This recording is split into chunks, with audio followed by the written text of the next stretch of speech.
Hi, so we have got Tony Newman from the Back Street Dojo joining us this morning. Hi Tony, good morning. Hi Dawn, how are you? I'm good, I'm good. So the reason why we wanted to talk to you is for me, you represent everything that is a great British martial arts instructor, and you're a normal person. You've got your gym is actually called Back Street Dojo. It's not a big affair. It's a community based gym, and that's, you serve your community with teaching martial arts, and you represent a very normal environment for a lot of instructors. You're also terrible at admin, so that is also I can't deny that. which is also very, very representative of your fellow instructors. But what I love about how you've managed to develop your brand is you are a traditional karate man. You love your karate. Yeah. In fact, one of my favourite posts of all times, and it's probably the least politically correct one, but I absolutely love your post where you did the snowflake version. Yeah. Press ups and some exercises, and then you did a karateka version. So you've got your traditional roots, and you've stuck to that, and you teach it and you love it. But you've also got another foot in another camp, which is MMA, K1. You travel all over the country. Your fighters, Joe Hughes, Joe Montague, Charlie Harris. There's Mason Herring, Issy Curdy. There's Luis Carrera. I can't remember all of their names. I'm sure there's Church Brothers. Yeah, got them lot as well. Yeah. Yeah. And Chase Walton on now as well. You've Chase got who up? Chase Walton. Oh yeah. Okay. I've seen posts with his name. And you're very established, and you're very known within the fight community, and you do a good job, right? Your fighters enjoy. You hear that in the background? Someone's streaming the front of our place. Don't worry. Is that right? Yeah. Okay. So what I find fascinating is how a very old school traditional karate man manages to successfully have a foot in both camps. First of all, how did you get into martial arts? Well, when I started martial arts, I was 10 years old. Went into, to be honest, I'll be truthful with you, I did start a bit of ballet first, a little class down the road, and then the next room they had judo, and that looked a little bit better. So yeah, I jumped into judo with a friend of mine, Sensei Steve Gilbert. But do you know where it's injured? Do you know? Have you maybe have heard the name Kirkwood Walker? Yeah. So he was the biggest paid British fighter in the 90s abroad and stuff. He got a scholarship into the London School of Contemporary Dance when he was at school. Oh, see, that's where the champion's from. See, there you go. Sorry, I interrupted. Carry on. Sorry, yeah. So I'd sort of done judo there for a little while. I was a very skinny kid, believe it or not. And then I worked in the market with my dad, Green Grocery, as you probably know. And then I bumped into my instructor there. It was a karate man and aikido as well.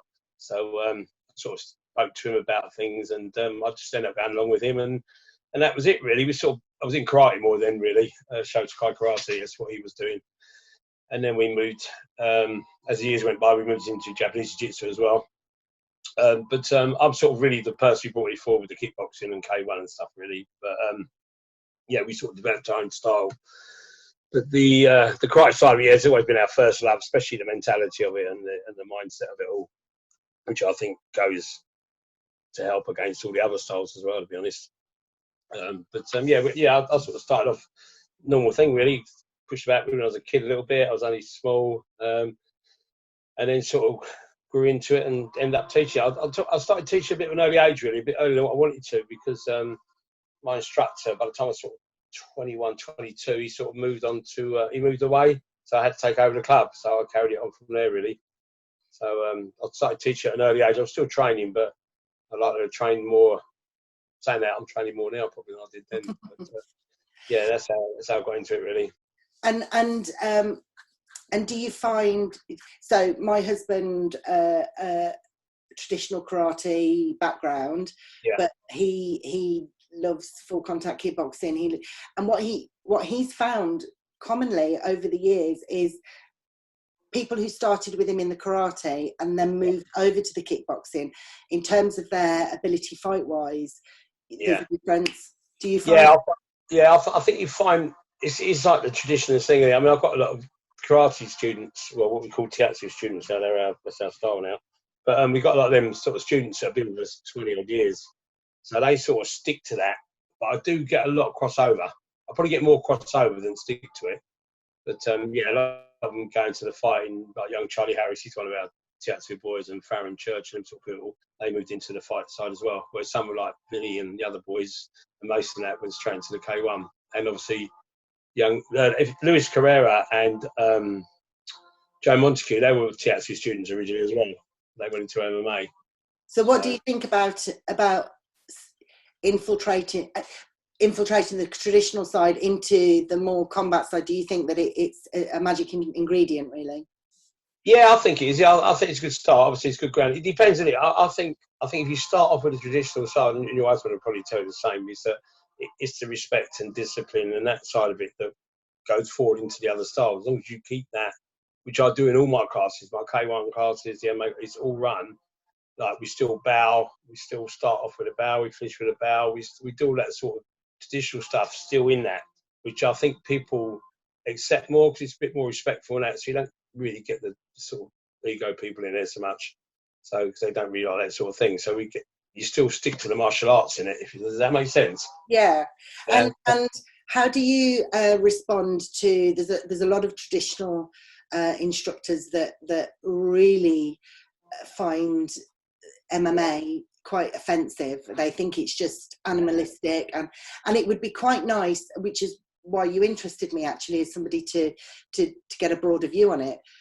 It would be quite nice to close some of those gaps and educate some of the... I know where it's coming from, yeah.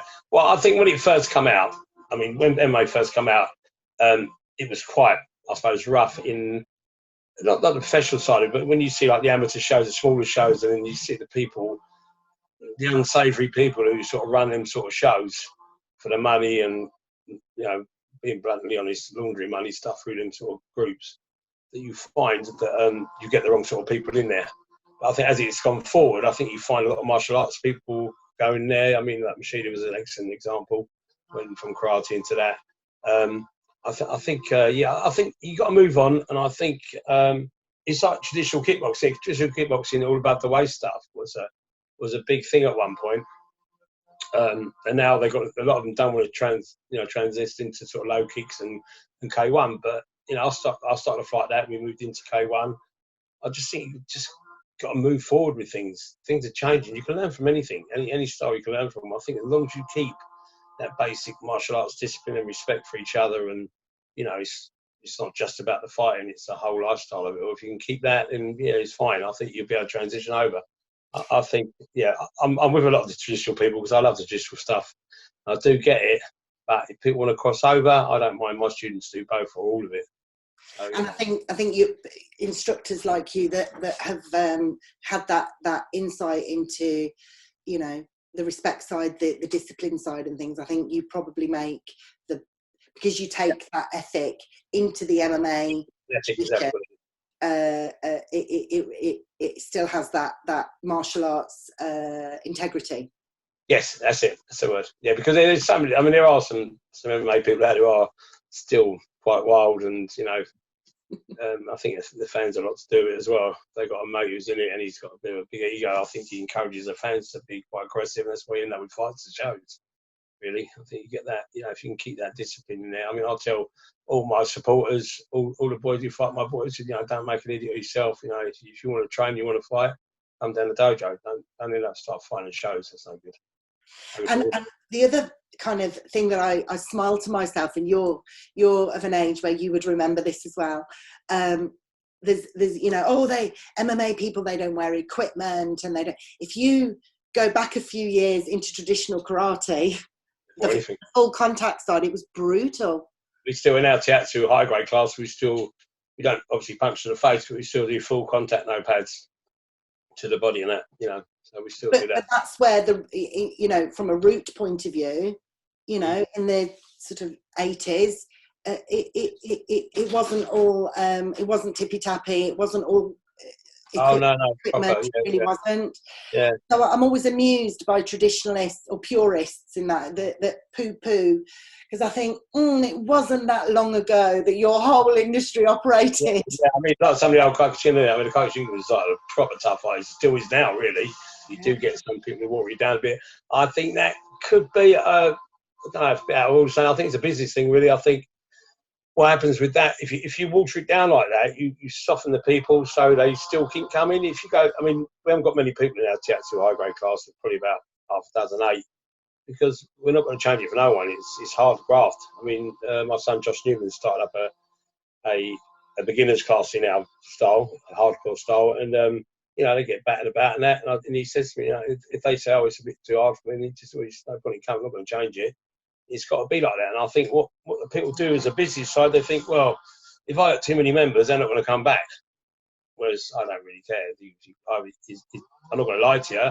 It's hard. It's hard work and it's graft, and the conditions at another level, especially in karate, is probably more than, you know, Muay Thai sort of conditioning, really. If you do the old school stuff, you know, and I think that's what happens with a lot of the styles. They water it down so they keep the students. And I think the thing where I've sort of probably nailed it a little bit is because I've got different styles, there's something for everybody. So we've got like a pad work classes where no one really gets hit. It's just really, really hard work, hard cardio, and you just bash pads for an hour, 45 minutes. And then you've got the fighters classes, and you've got the karate classes, you know. So there's all different classes, you know, which is really how a martial arts space should be. You should have them different things for everybody. That way you're serving everybody without really selling out. Does that make sense?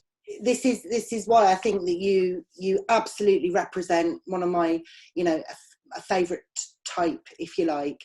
I constantly battle against the concept that in order to be successful or be able to do it full time, you have to water down your standards, and you don't, and you're an example of that. I mean, okay, there is some compromise. You've probably, you know, you would probably attract more if you did it, but you've got a successful club. You managed to you've kept it open for many years, you know, and you haven't watered down your standards. What you've done is you've evolved and you've adapted and you've changed, but not your standard.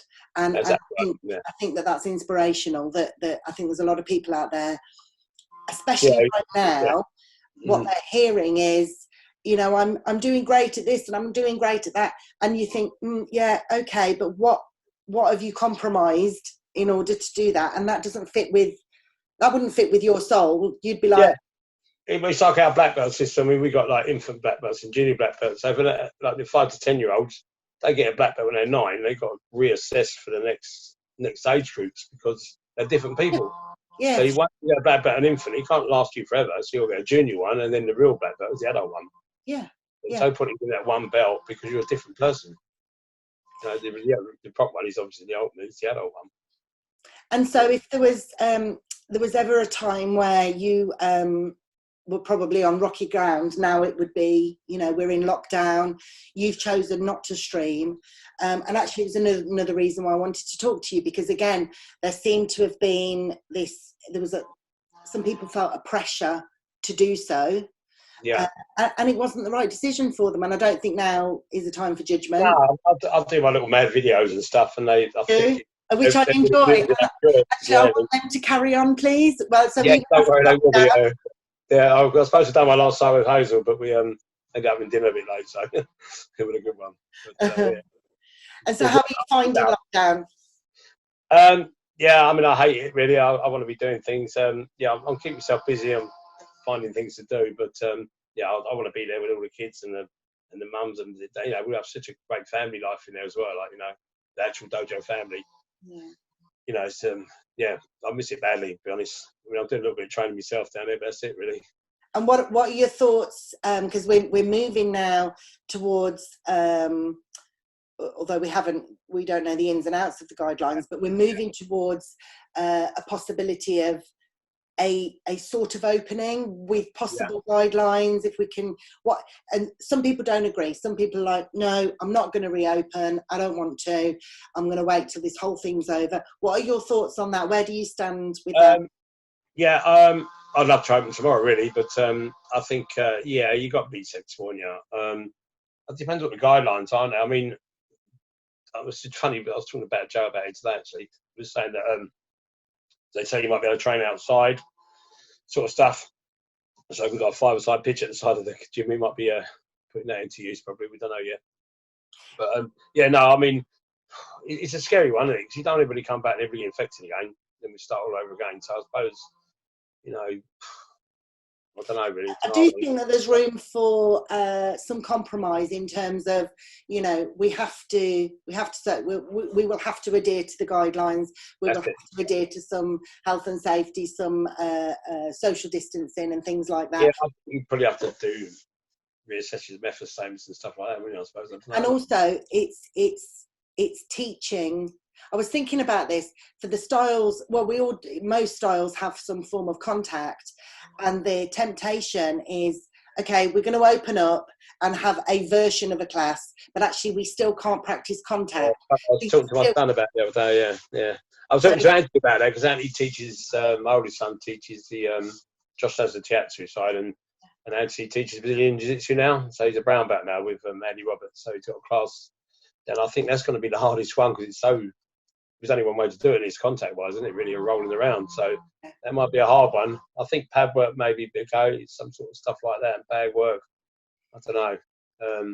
I suppose the most you could do with the ground fighting systems is at least they are able to do their warm-ups and their technique on that side of it, and they're in front of you and you're right there and you can at least... Yeah, you could do some sort of exercise combat class, I suppose, can you? You put moves together. I mean, the karate's not so bad, especially with the kids at the moment. We do a lot of contact with the kids, actually, like throwing and stuff like that. So I think we could obviously give them kata classes for a little while because they've got gradings coming up eventually, so that might be a good thing. I don't know. So we've got to see what the guidelines are, haven't we, really?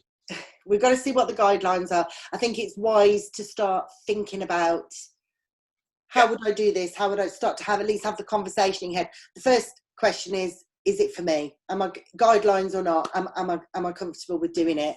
And then if you are comfortable with doing it, how can I accommodate and amend my my classes to exclude the contacts? I think we can take for granted that that's still going to be out.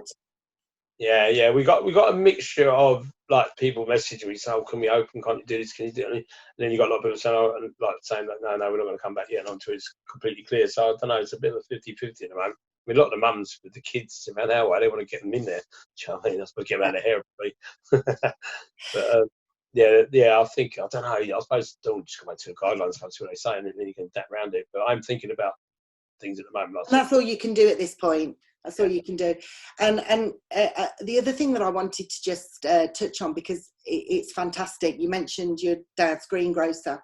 Yeah. I mean, it's clear for anybody who follows you on social media or has anything to do with you at all. You love your karate, you love your fight side, you love your family, you love your community, you love your country. You're a real spirited person, and you've got it's strong. But from the community side, you're doing. Tell the guys what you're doing with the greengrocer in the food bank, because it's fantastic. Yeah. The food bank. Yeah, we've someone approached you about we could do a food bank. I said, well, I know we can do it at my place.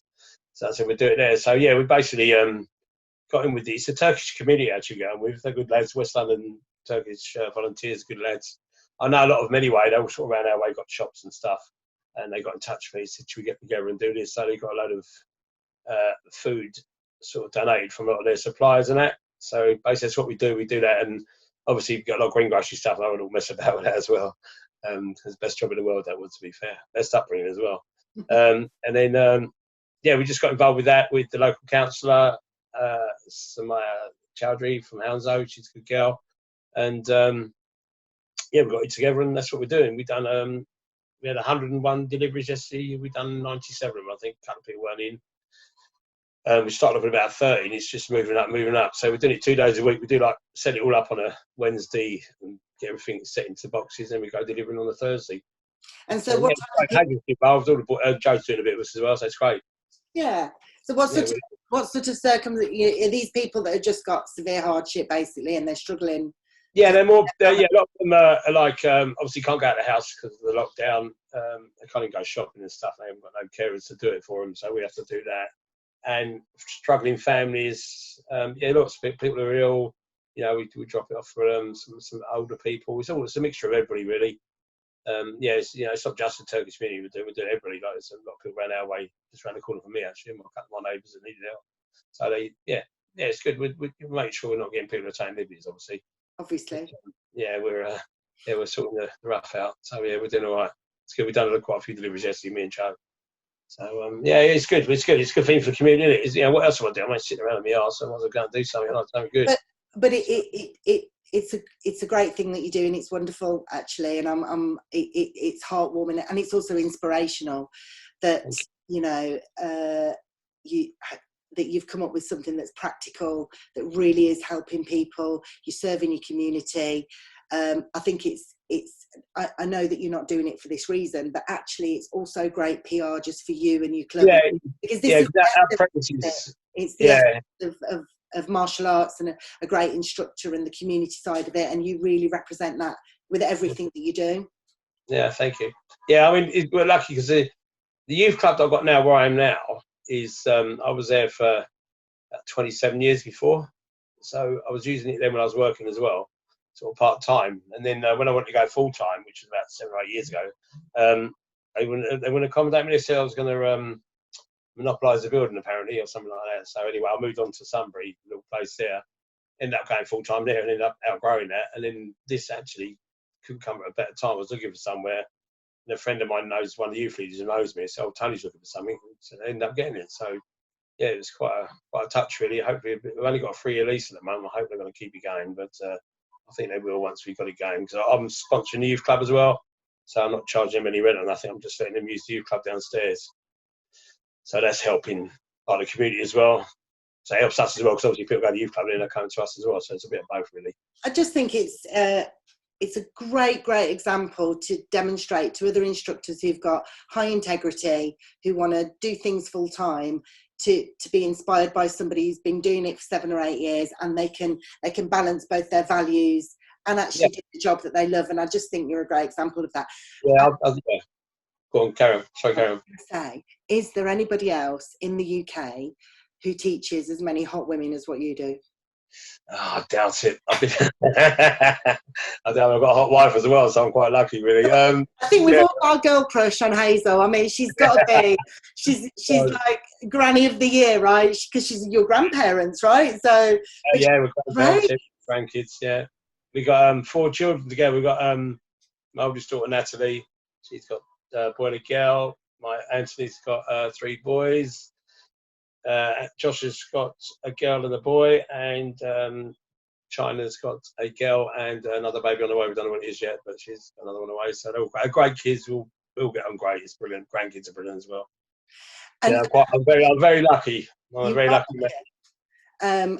I think on behalf of all wives and girlfriends of martial arts instructors, I'm going to say thank you to Hazel for putting up with you, because.